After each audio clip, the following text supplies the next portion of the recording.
Sukkah, Perek Aleph, Mishnah. Chavile kash, v'chavile eitzim, v'chavile zerodim, bundles of straw, bundles of wood, or bundles of cane. Ein mesakchim bo. Ein mesakchim. Let's start again. Try again.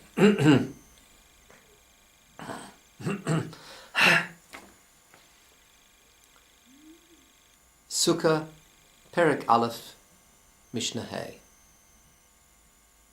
Just 1 minute. Try again. Apologies. Let's try.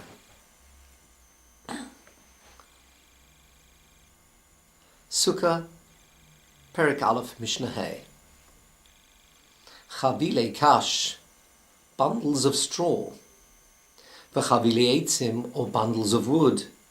V'chavile zerodim, or bundles of cane.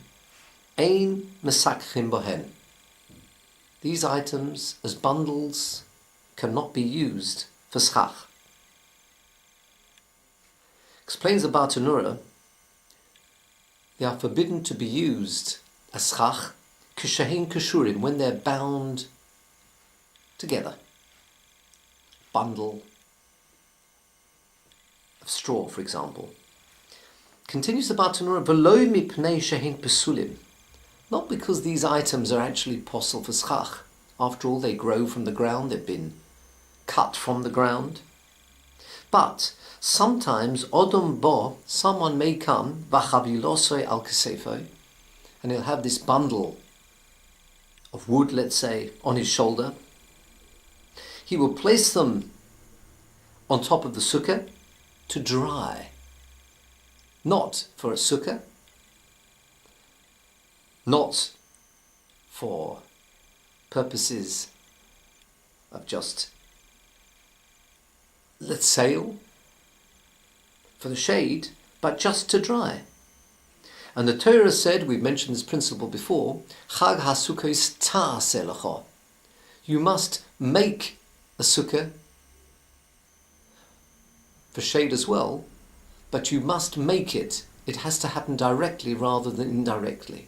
And what may happen is a person will leave this bundle of, let's say, wood to dry on the sukkah, then change his mind and say, I think I'd like to use it for sukkahs, for my sukkah.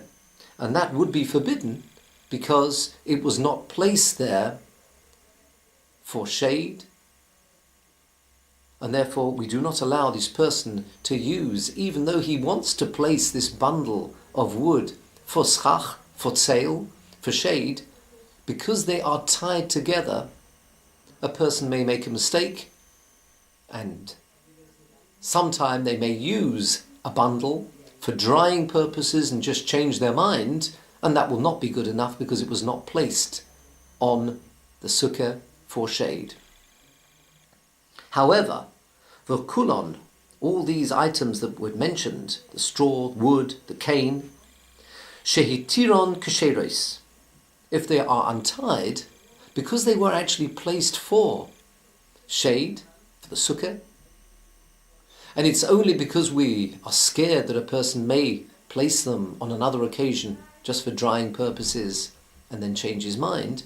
In this case, if he placed them for schach, in the state of being tied together, as long as they are untied, that will be good enough. And in this occasion, we will not have to lift them up and replace them, because in fact they were placed there to start with, for schach, for the sukkah.